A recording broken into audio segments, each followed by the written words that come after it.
Imagine how cool it would have been if Elon Musk, Bill Gates, or any other multi-billionaire started recording their journey at 18 years old.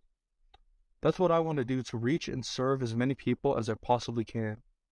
I'll share the lessons, skills, and knowledge I've learned on my journey, document new discoveries, tools, and technology, record my personal failures and victories, along the way to building my legacy. In Season 1, I'll document my entrepreneurial journey to earning my first 100K as a full-time college student. Stay tuned. This is Legacy Voyage. Not sure where to start with this week's journey, or the past couple days, I guess.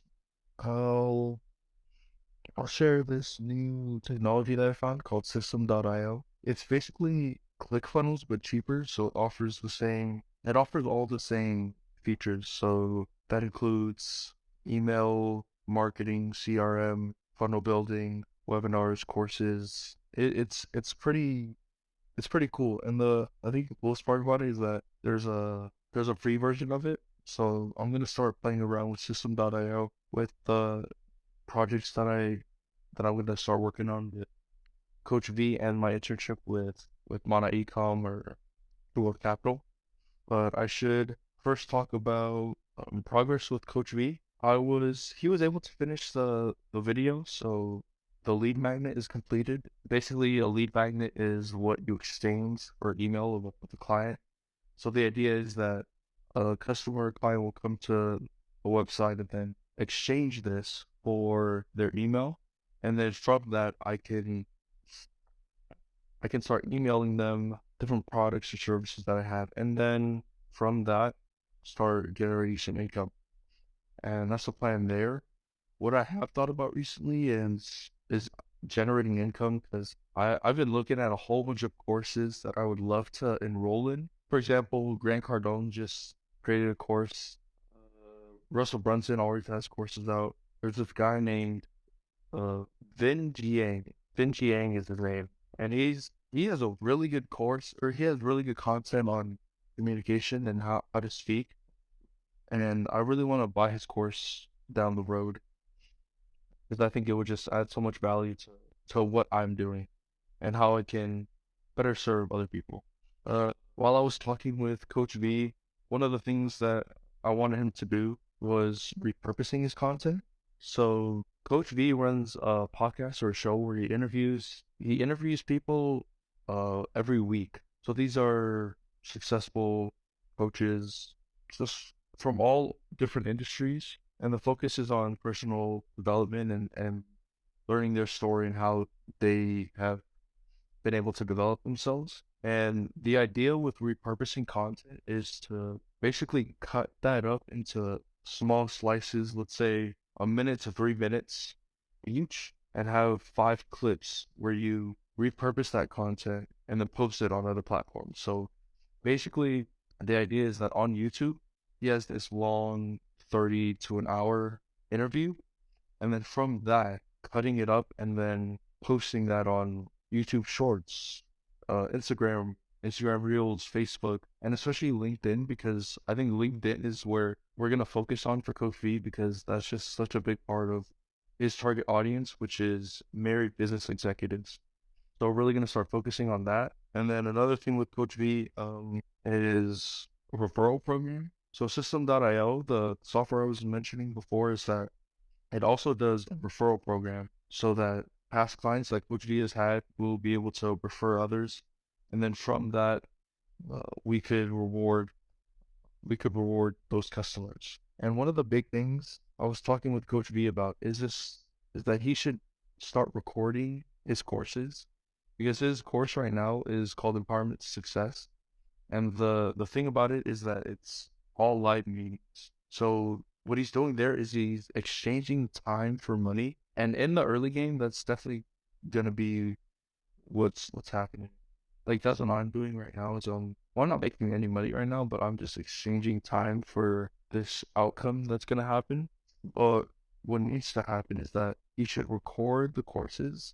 So as he markets it and sells it, it doesn't take away from his time. And this is a really big idea, entrepreneurship in general, is that you want to separate time from money. Because a lot of people start thinking about dollar wages and how much you're going to get paid per hour, when this idea of leverage and leveraging your time, where let's say, for example, I record a course right now and it takes me 10 hours. I can sell that course to as many people in the world as possible. I can sell that course to one person, zero people, a million people, and it would not change the amount of effort that I put into recording that course. Whereas if you try to do that with a live course, then it would just take up so much time because it's called marginal something, marginal input. But it's basically how, as when you acquire a customer, you have to put in the time and energy to go through another live meeting or a live teaching session, which is not something that you want to do when you want to scale and be super profitable. And that's just some of the things that I've learned from watching people like Alex Hormozy, Russell Brunson, the big marketers and business people that I've been able to really learn from. And speaking of Russell Brunson and learning from him, there's a book I'm reading from him. It's called Expert Secrets, and in it he basically talks about this system to where you can monetize what you know. So I can, according to Russell Brunson and the Expert Secrets system, people have been selling courses and consulting gigs about things that they know. One of the stories that he has in there is that someone wrote a ebook about how to jump higher, and that was literally selling for millions of dollars, which is insane. And when I heard about this, one of the big things he talks about is not many people know what they know. Does that make sense? Not many people know that they know something, and I was the same way. I didn't know that I had a certain skill that was pretty cool, and I didn't know I had a certain perspective or knowledge that other people would find valuable. And as I've just been thinking about lately is that I'm really good at networking. I mean, I'm really good at reaching out to people through LinkedIn and emailing and connecting with them to find opportunities that you wouldn't otherwise have. And that's the power of networking. And I think I'm gonna eventually create a course about that and then have that as a secondary source of income, so so that way I can start investing in learning and education and in courses. But more on Russell Brunson's book, Expert Secrets. I was reading a part of his book, and it was talking about how when you want to create a mass movement or a big movement, you want to create a group of people who can identify with what you're doing. So I try to apply this to Coach V's brand, and in doing that, I think I came up with a pretty good idea to where clients will start identifying themselves as life champions, because it's a big part of what Coach V loves talking about is how someone can use systems and processes to become the best version of themselves, and in doing that become a life champion. And this is something that I found Russell Brunson does this with his community called the Funnel Hackers.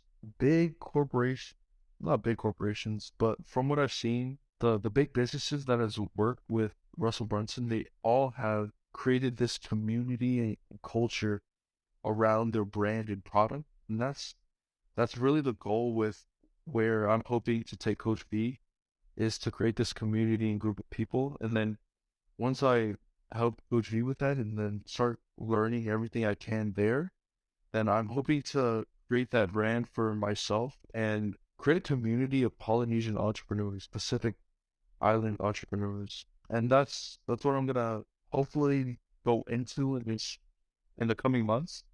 I'm thinking of starting a podcast called Manatizers, is a possible name. I just wanted to, basically the idea of the podcast is that I want to interview specific entrepreneurs and learn more about their journey and the lessons they learned along the way. So it's pretty similar to what I'm doing here, except for that I wanted to really focus on the successful Pacific Islander entrepreneurs that are out there in the world that not many people know about. And the mission with that podcast is to inspire, educate, and connect Pacific entrepreneurs. So the inspire and educate part is what the podcast is for. It's for people to listen in and becoming inspired, learn everything they can.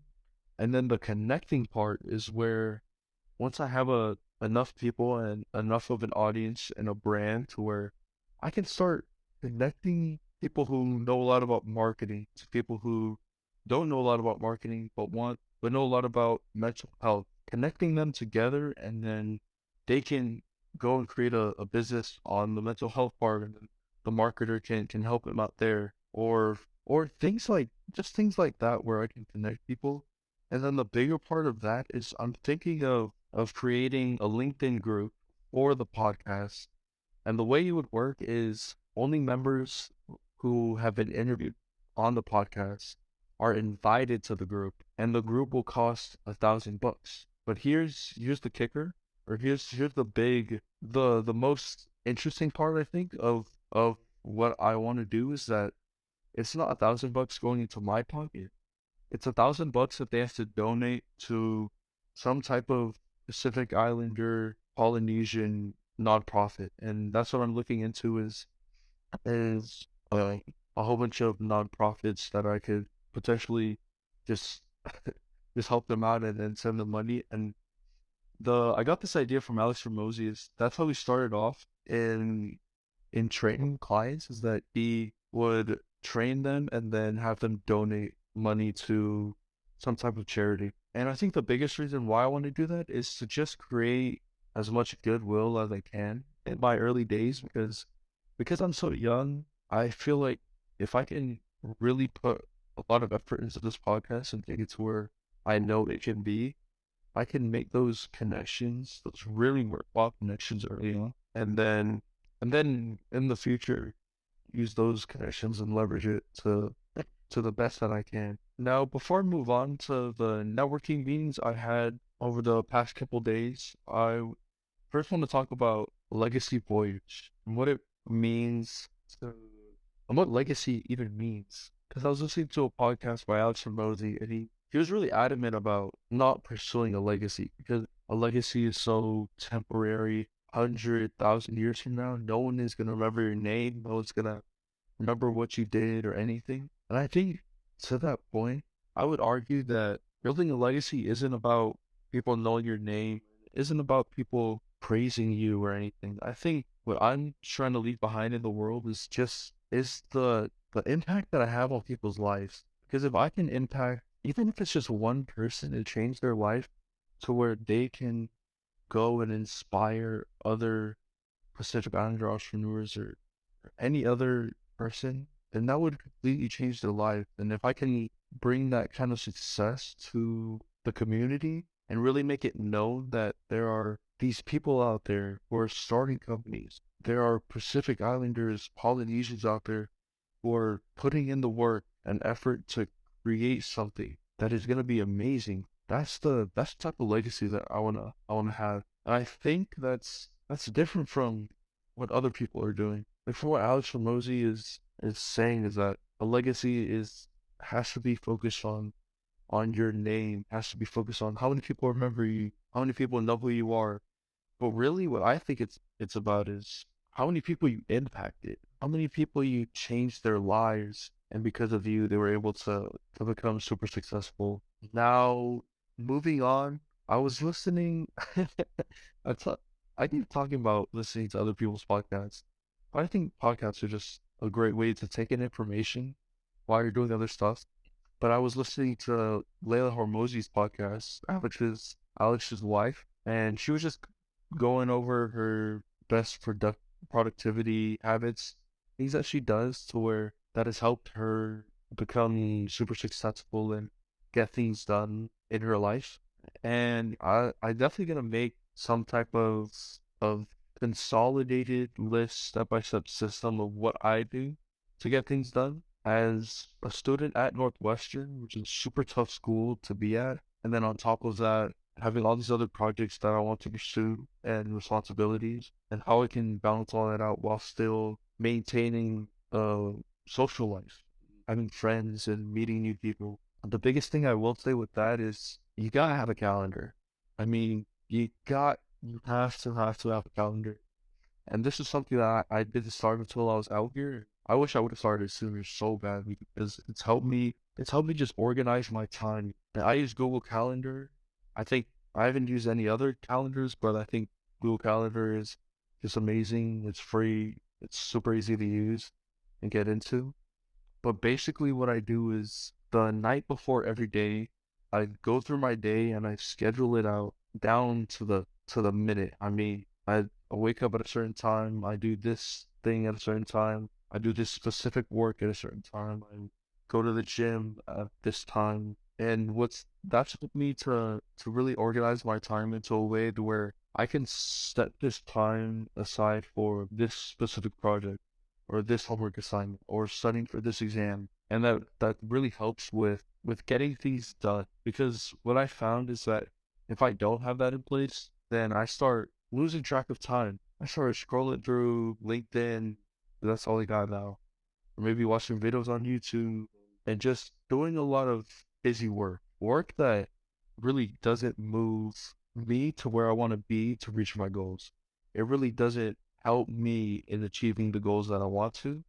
And that's what's really important about setting time aside. It's called time blocking, is what I've learned it's called. And time blocking really helps you organize your time in a way that you can get things done. And another big important part of that is deciding which tasks you want to complete the next day. Usually the way I would do it is I would have this to-do list, and then if I haven't got around to it the next day, I would try to find time to do it. But I don't think that really it wasn't a very organized way for me to complete those tasks. So what I've done now is I've decided on which tasks I want to do the next day, and then go into my calendar and just block out hour, 30 minutes, however long I think it's going to take for me to complete that task. And of course, this is never going to be perfect. The next day, I might wake up a little later, switch around the schedule. I might work on something a little bit longer. But what this does do is it helps give a little structure to what your day is going to be like. And I think that's really helped me complete the things I need to do. And going along with that, yesterday, Friday, I literally blocked out the entire day's work on my philosophy paper because I didn't do it at all. I was just working on other stuff and projects. On the last day, I just blocked out 2 hours, got a good rough draft in, another 2 hours, got some good editing in, another 2 hours, finishing touches, and then sent it in. We'll see how I did on that. Hopefully it's not too bad, but lately school hasn't been going too bad for me. Speaking of school, I'm thinking of switching up my major. Actually, I'm pretty sad on switching my major to econ, just because it'll be so much easier for me to balance econ with the other projects I want to do, and it also is way more applicable to what I want to do in business and entrepreneurship. I just don't think CS is really gonna help me in what I really want to do, and that's marketing, business, helping people grow their businesses, that type of stuff. So I'm meeting with an advisor tomorrow, or not tomorrow, on Monday, and I'm hoping that'll go well. But the idea is that if I can't make my own major around business and entrepreneurship, then I'll just take an econ major and take a couple minors in marketing, entrepreneurship, business stuff. But that's the plan I have. And the thing I'm really happy is that I won't have to take upper level math classes. The thing is that I'm pretty good at math and naturally gifted at it. I do not like it at all. Like I do not want to be doing math, and I won't be having to do these higher level math calculations running a business. It just won't happen. So I think that's gonna be super nice that I can drop math and then also drop CS for this quarter. I can start working and start putting my time into other projects and pursuits that I'm trying to go after. I think that's everything I wanted to go over. Now on to the networking meetings that I had. As a part of my internship with True Wealth Capital and Mana Econ, I met with D, who I'm working under, and I'm basically tasked with creating their squeeze page and landing page for clients. So when clients come to this page, they can log into their portal, or when cold customers come in or customers that have no idea what Mana Ecom is about or anything, then they could put in their email to apply for magnetHow. I'll probably talk more about what magnetHow is in the future and what that whole internship is. But as of right now, I'll just keep it at that. I've been learning a lot about HubSpot and CRMs and how the operational side of a business works. And I think that'll be super helpful to hopefully in the future bring that over to Coach V's business.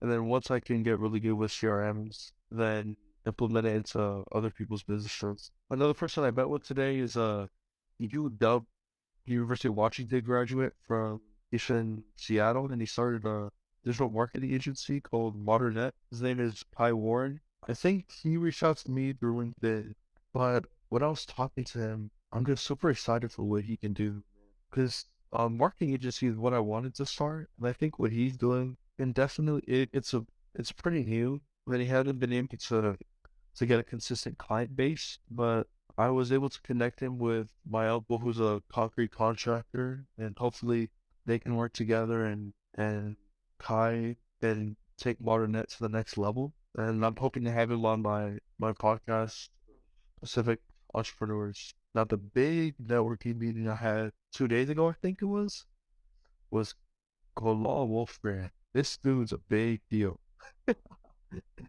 I've been trying to connect with him for a while, but I'm happy I was able to hop on a call with him. If you don't know who he is, man, first of all, he graduated from Duke, I think it was. He graduated from some Ivy League undergrad. No, maybe not undergrad, but he graduated from some Ivy Leagues. Got his law degree, I believe, and then from there he did a whole bunch of starting companies, entrepreneurship type stuff. And now he has a real estate private equity firm called Wolfgram Capital.